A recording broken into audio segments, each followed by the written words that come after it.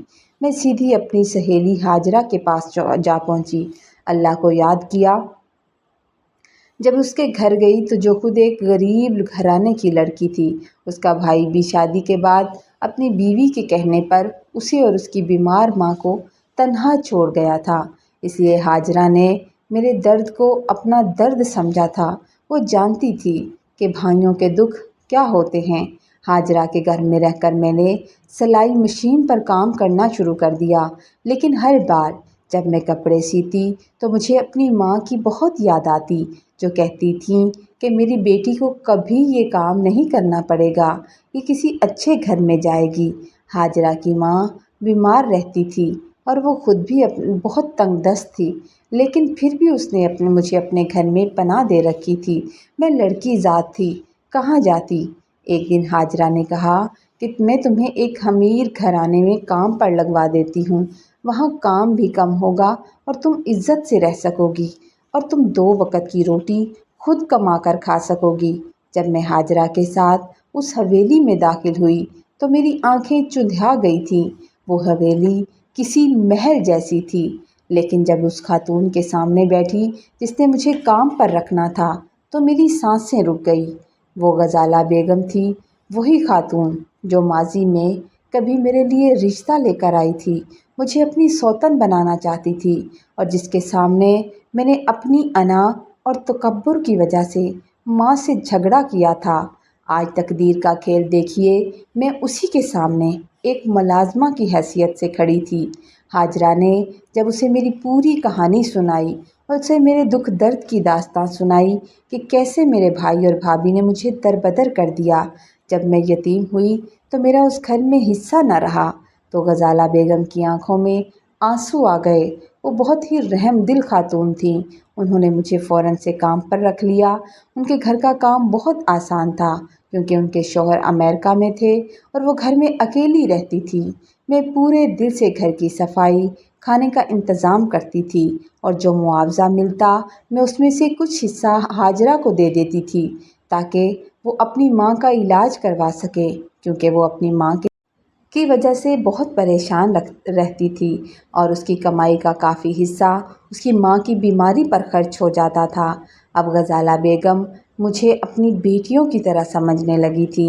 ایک دن ہاجرہ نے سنجیدگی سے مجھ سے بات کی، کہنے لگی کہ تمہیں اب اپنی زندگی کے بارے میں سوچنا چاہیے، زندگی اس طرح نہیں گزرے گی۔ اس نے پھر سے غزالہ بیگم کے شوہر کا ذکر چھیڑا، کہنے لگی کیوں نہ میں ان سے تمہاری شادی کی بات کروں؟ غزالہ بھابھی نے ابھی تک بھائی کی شادی نہیں کی۔ تو میں نے اس کی بات سن کر اسے ڈانٹ دیا کہ دوبارہ ایسی بات مت کرنا، میں پہلے ہی شرمندہ ہوں، میں نے ان کا رشتہ ٹھکرایا تھا۔ لیکن ہاجرہ مجھے سمجھاتی رہی کہ میں نہیں چاہتی کہ تم ساری زندگی اکیلی رہو۔ وہ کہتی تھی کہ غزالہ بیگم خود چاہتی ہیں کہ ان کے شوہر کی دوسری شادی ہو جائے تاکہ گھر میں اولاد کی خوشی آئے۔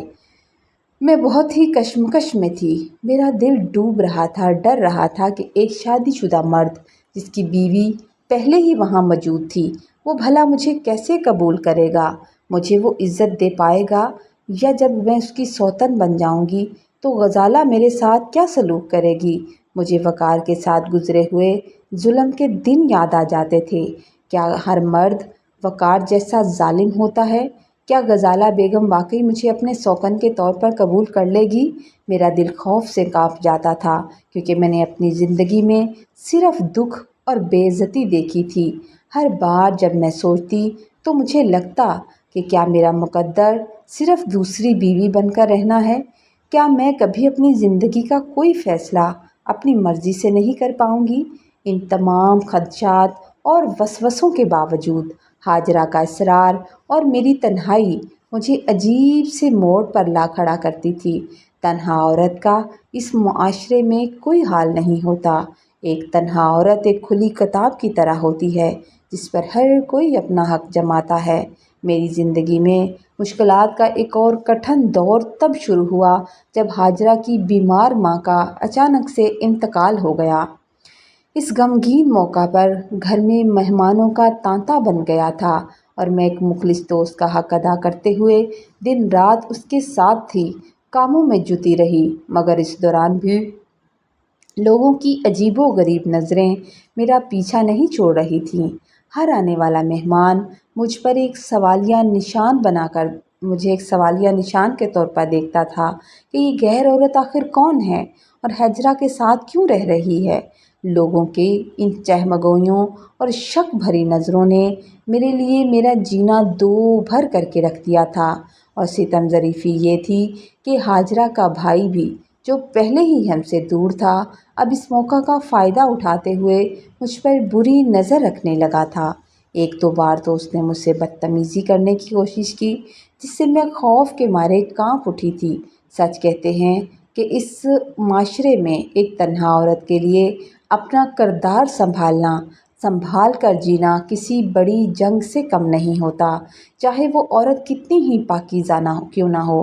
لوگ انگلیاں اٹھانے میں ایک منٹ نہیں لگاتے۔ اس بات کی خبر جب میرے بھائی علی تک پہنچی کہ میں ہاجرہ کے گھر میں پناہ لیے ہوئے ہوں تو ایک دن اس کی غیرت نے جوش مارا۔ وہ مجھ سے ملنے کے لیے چلا آیا، لیکن اس کے آنے کا مقصد میری خیریت معلوم کرنا نہیں تھا بلکہ مجھے مزید ذلیل کرنا تھا۔ وہ آتے ہی مجھ پر برس پڑا، بدتمیزی کی انتہا کر دی اور ہاتھ اٹھانے تک بات جا پہنچی۔ چیخ کر بولنے لگا، کہنے لگا کہ تم نے میری عزت خاک میں ملا دی۔ سب لوگ باتیں کر رہے ہیں کہ تم ہاجرہ کے گھر پر رہتی ہو، تم کیوں میرا سر جھکانے پر تلی ہوئی ہو؟ جب میں نے کہا تھا کہ شیلٹر ہوم چلی جاؤ تو تم وہاں کیوں نہیں رہتی؟ تم جیسی عورتیں بس مفت کی روٹی توڑنا جانتی ہیں، تمہیں عزت کا کوئی پاس نہیں۔ میں حیران ہو کر اپنے بھائی کے چہرے کی طرف دیکھ رہی تھی کہ اگر اسے اپنی عزت کا اتنا ہی خیال تھا تو اس نے طلاق یافتہ بہن کو گھر سے کیوں نکالا تھا؟ وہ میرا سگا بھائی تھا، میرا اپنا خون تھا، مگر اس وقت کسی دشمن کی طرح مجھ پر زہر اگل رہا تھا۔ ادھر ہاجرہ کے ذاتی حالات نے بھی پلٹا کھایا۔ اس کی ماں کے انتقال کے بعد اس کی خالہ اسے اپنے ساتھ لے جانے پر بازد ہو گئی تھی کہ وہ لڑکی ذات ہے اور اکیلی یہاں نہیں رہ سکتی، اور ہاجرہ جو پہلے ہی اپنی ماں کے جانے کے غم میں نڈھال ہو گئی تھی بے حد مجبور ہو گئی۔ اس نے اپنا سامان پیک کیا اور روتے ہوئے مجھ سے کہا، انائزہ میری مجبوری کو سمجھو، مجھے خود غرض مت سمجھنا، اب میں یہاں اکیلی نہیں رہ سکتی۔ پہلے کی بات اور تھی، ماں جیسی بھی تھی ماں سر پر موجود تھی، اب میں تمہیں بھی یہاں نہیں رکھ سکتی۔ تم بہتر ہے کہ غزالہ بیگم سے بات کر لو، وہ یقیناً تمہیں اپنے گھر میں کوئی ٹھکانہ دے دیں گی، وہاں تم پر ہر طرح سے تم محفوظ رہو گی۔ ہاجرہ کی مجبوری اپنی جگہ سچی تھی، اسے بھی حالات کے آگے سر جھکانا پڑا تھا۔ وہ جب تک میرا ساتھ دے سکتی تھی اس نے میرا ساتھ دیا تھا۔ چنانچہ میں نے اپنا تھوڑا بہت سامان سمیٹا اور ڈگمگاتے ہوئے قدموں کے ساتھ اس گھر سے بھی نکل آئی تھی۔ اب میرے پاس کوئی ٹھکانہ نہیں تھا۔ میں سیدھی غزالہ بیگم کے پاس پہنچی۔ وہاں کام کے دوران میری آنکھوں سے مسلسل آنسو بہتے رہے تھے۔ آج ماں باپ بہت یاد آ رہے تھے۔ غزالہ بیگم نے میری اس پریشانی کو بھانپ لیا تھا۔ انہوں نے بڑی شفقت سے میرے سر پر ہاتھ رکھا اور پوچھا کہ کیا بات ہے، تم اتنی پریشان کیوں ہو؟ جب میں نے انہیں ہاجرہ کے گھر والے حالات اور اپنے بھائی کی بدتمیزی کے بارے میں سب کچھ بتایا تو وہ خاموشی سے سنتی رہیں، اور جب میں نے روتے ہوئے کہا کہ میں اب یہ کام چھوڑ دینا چاہتی ہوں، چھوڑ کر شیلٹر ہوم جانا چاہتی ہوں، تو انہوں نے مجھے تسلی دی اور کہنے لگی کہ تمہیں شیلٹر ہوم جانے کی کوئی ضرورت نہیں ہے، تم میرے ساتھ رہو، تم یہ گھر چھوڑ کر نہیں جا سکتی۔ انہوں نے بڑی بہنوں کی طرح میرے سر پر ہاتھ رکھا اور بڑی ہمدردی سے مجھے پھر سے اپنا وہی پرانا مشورہ دیا جو ماضی میں دیا تھا۔ انہوں نے کہا کہ میں آج بھی تمہارے لیے اپنے شوہر سے شادی کی خواہش مند ہوں۔ انہوں نے کہا، انائزہ، میں نے تمہیں اس وقت بھی ایک بہت اچھا مشورہ دیا تھا اور میں نے تمہیں کہا تھا کہ میں تمہیں اپنی بہن بنا کر رکھنا چاہتی ہوں۔ میں نے تم پر اعتبار کیا تھا، تم مجھے اچھی لگی تھی، اس لیے میں آج بھی وہی بات کہہ رہی ہوں۔ دیکھو، اب 1 مہینے بعد میرے شوہر یوسف امریکہ سے واپس آ رہے ہیں۔ اس اتنی بڑی حویلی کو کسی وارث کی ضرورت ہے اور میں ہر کسی پر اعتبار نہیں کر سکتی۔ تم میرے شوہر سے مل لینا، اگر تمہیں لگے کہ تم یہ رشتہ نبھا سکتی ہو تو ہم نکاح کر لیں گے، میں خود تمہارا نکاح کرواؤں گی۔ انہوں نے مجھے ان کے گھر میں ایک بہت اچھا اور الگ سے کمرہ بھی دے دیا اور میرے ساتھ بہت اچھا سلوک کرنے لگی تھیں، جیسے میں ان کی ملازمہ نہیں بلکہ کوئی عزیز رشتہ دار ہوں۔ اس دوران میں ان کے گھر میں پورے وقار اور عزت کے ساتھ رہنے لگی۔ اس طرح کرتے کرتے 1 مہینہ بڑی تیزی سے گزر گیا اور بالآخر یوسف امریکہ سے واپس پاکستان آ گئے تھے۔ جب میں نے پہلی بار انہیں دیکھا تو وہ ایک نہایت باوقار، سلجھے ہوئے اور خوش اخلاق انسان محسوس ہوئے۔ ان کی شخصیت میں ایک ٹھہراؤ تھا۔ وہ نہ تو بہت بڑی عمر کے لگتے تھے اور نہ ہی بد مزاج، وہ دیکھنے میں بالکل نارمل سے انسان لگے۔ ان کا انداز تکلم اور دوسروں کے ساتھ پیش آنے کا طریقہ بہت زیادہ مہذب تھا۔ مجھے وہ ہر لحاظ سے ایک موزوں جیون ساتھی محسوس ہوئے۔ اس رات میں کافی دیر تک سوچتی رہی اور پھر میں نے سوچ سمجھ کر فیصلہ کیا اور غزالہ بیگم کو ہاں کر دی۔ انہوں نے بہت ہی وقار اور محبت کے ساتھ ہمارا نکاح کرا دیا۔ وہ اس بات سے بہت خوش تھیں۔ نکاح کے بعد مجھے احساس ہوا کہ یوسف کتنے ہی نیک اور انصاف پسند انسان ہیں۔ انہوں نے مجھے ایک نئی زندگی دی تھی۔ انہوں نے غزالہ اور میرے درمیان کبھی کوئی فرق نہیں کیا تھا۔ اگر وہ بازار سے غزالہ کے لیے کوئی تحفہ، کوئی کپڑا یا کوئی اور چیز لے کر آتے تو بالکل ویسا میرے لیے بھی لے کر آتے تھے۔ گھر کے ہر فیصلے میں وہ ہم دونوں کی رائے کو یکساں اہمیت دیتے تھے۔ میں نے اپنے شوہر یوسف کو اپنی زندگی کے تمام تر نشیب و فراز، تمام حالات اور ماضی کے وہ تمام تلخ واقعات تفصیل سے سنا دیے تھے، جس میں میرے سگے بھائی علی کی بے رخی اور سارہ کے مظالم بھی شامل تھے۔ یوسف نے جب میری زبانی یہ سب سنا تو وہ بہت جذباتی ہو گئے اور مجھ سے وعدہ کیا کہ اب میری زندگی کا وہ مشکل دور گزر چکا ہے، اب وہ میرے ساتھ ہیں، اب وہ مجھے تمام عزت و تکریم دلائیں گے جس کی میں ہمیشہ سے حقدار تھی۔ مجھے احساس ہوا کہ میں نے یوسف تک آنے میں بڑی دیر کر دی تھی۔ شادی کے اگلے ہی دن یوسف نے مجھے ایک بہت بڑی اور قیمتی گاڑی بطور تحفہ دے دی تھی، اور سب سے بڑی بات یہ کہ انہوں نے میرے لیے امریکہ میں سے اپنی ملازمت بھی چھوڑ دی تھی۔ ان کا کہنا تھا کہ ساری زندگی وہ باہر کماتے رہے ہیں، اب وہ اپنی فیملی کے ساتھ رہنا چاہتے ہیں۔ یہ فیصلہ انہوں نے صرف اس لیے کیا تاکہ وہ میرے ساتھ پاکستان رہ سکیں اور ہم دونوں کے ساتھ وقت گزار سکیں اور اپنی زمینوں پر کام کر سکیں۔ ایک دن یوسف نے مجھے اور غزالہ باجی، جو اب میری سوکن نہیں بلکہ ایک بہن جیسی تھیں، اپنی اس نئی گاڑی میں بٹھایا اور ہمیں ہمارے آبائی گاؤں لے کر آ گئے تھے۔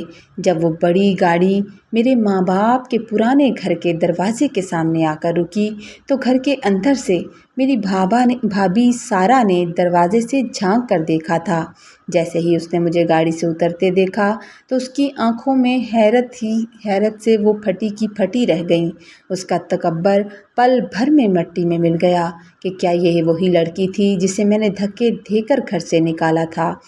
میرا شوہر یوسف جب مجھے ساتھ لے کر اس گھر کے اندر داخل ہوئے تو میرا بھائی علی مجھے دیکھ کر اپنی جگہ سے کھڑا ہو گیا تھا